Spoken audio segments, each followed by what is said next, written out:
Hey there everybody, it's Andrew with Elevated Audio. I'm coming to you this evening from the bay. It's after hours, lights are off. Customer's picking up this RS5 in the morning, so I wanted to get a quick video of it, kind of show everybody exactly what we did. It is a 2021 Audi RS5. This car only has like 2,000 miles on it or something. He brought it straight here. And he brought it here once he found out that the Bang & Olufsen system just was not worth the money.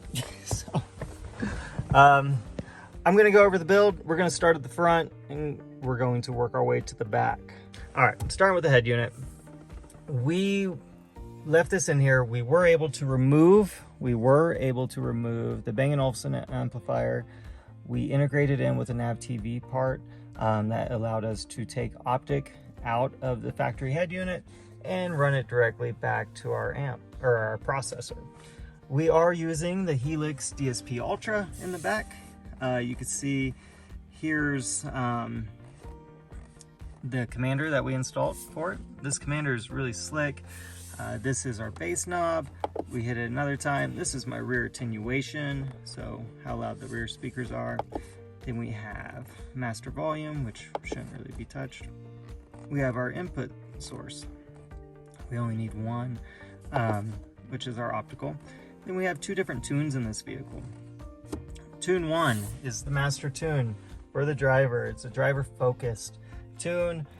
And that's where the system really comes alive. It's what sounds amazing. It's why we do what we do. It's why this customer wanted this system to feel like the artist is singing directly to them while they're driving to work, or whatever they're using the vehicle for. So let's get on to it. So integrated in, we're using a DSP Ultra by Helix. Our front speakers, let's go to those. As you see, this car came with a lot of speakers. So we have tweeter here, tweeter there, tweeter there, or kind of a mid, a full range, mid there, and then mid there. Now, let me show you what came in here from the factory.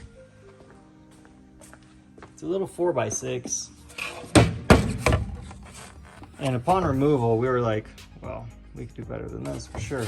We're like, all right, we're gonna get 9s in here. But when we went to put the 9 in, we realized factory grill was made just for this little setup here.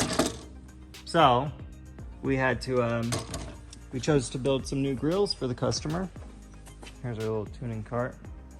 We'll get on about that here in a moment. But what we're using in this vehicle, the front stage consists of the Morel tweeters on the dash. And what we're using are the Morel Elite Carbon Pros with the Alto tweeter. We're using the mid and the 9. You can see, since we had to rebuild that grill, these are the grills Phil built.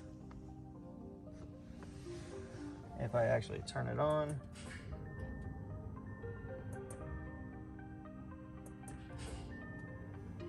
and I trigger a door, there we go. Incorporated lighting into them as well to give it a nice little glow on the floor. Yeah, these grills look amazing. They look like they're supposed to be on the car, which is really what this customer asked for. Just wanted to look factory. That's really all we want. So using the same lines, everything else, even incorporating the same type of lighting, really sets this off as being a little bit different than kind of what we would see from a less inspired build. But moving on to the back, like I said before, we have two different tunes. So we have tune 1, then we have tune 2. Tune 1, we have the rear speakers back here.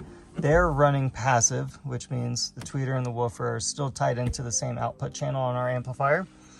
But through tune 1, I'm using a rear fill differential, which means I'm taking all the center channel information out of the back stage altogether.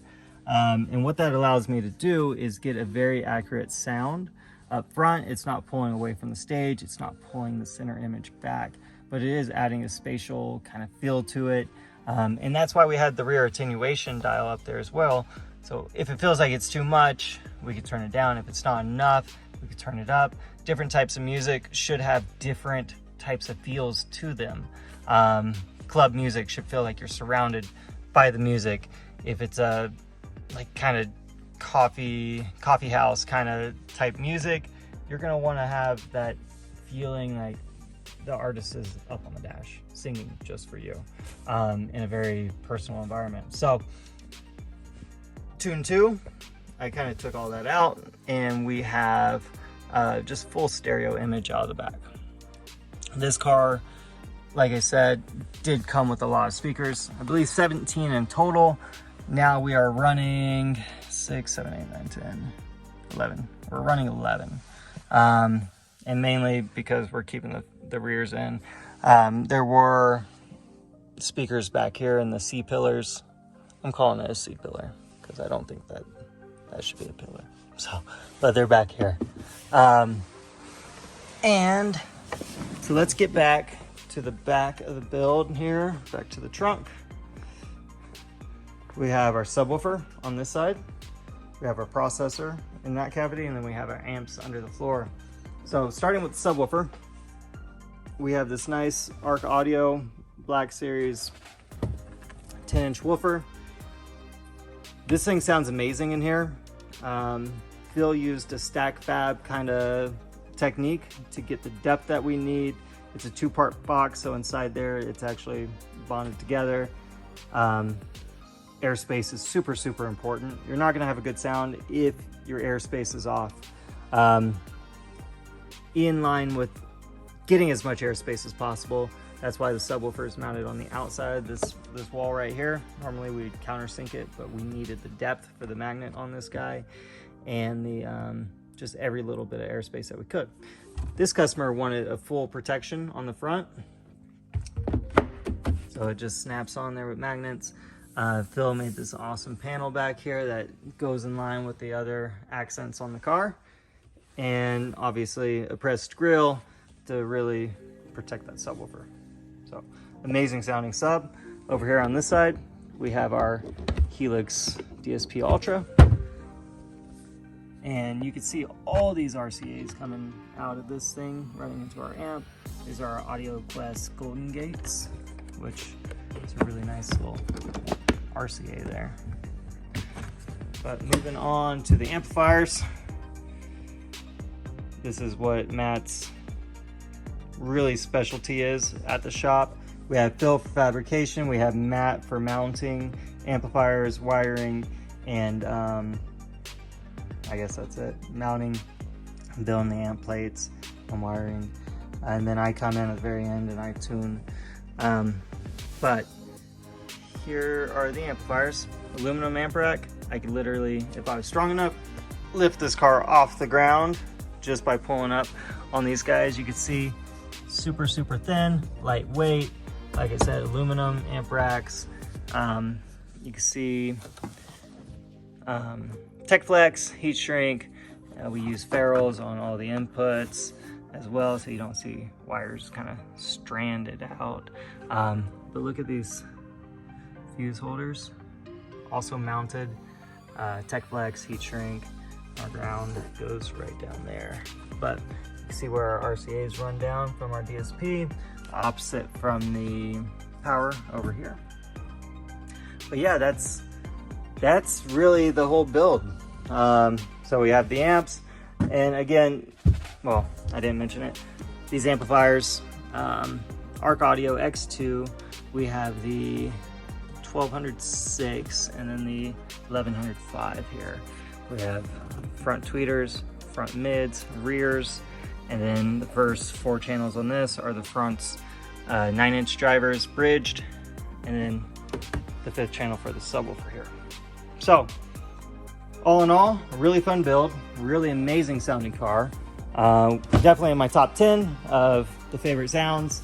I'm really digging these Carbonolate Ultras or Carbonolate Pros. Carbonolate Ultra. I don't even know where I came up with that. But if you want to hear something similar to this vehicle, we're building out a demo vehicle, and we will have that on display here in about a month, with pretty much the same setup. I'm really excited about that. But thanks for joining me. And if you have any questions, please feel free to reach out to us. Go to the website, submit an inquiry. Not going to really be good on comments, to be honest. So I appreciate you guys for watching. Until the next video, I will catch you guys later. Thanks.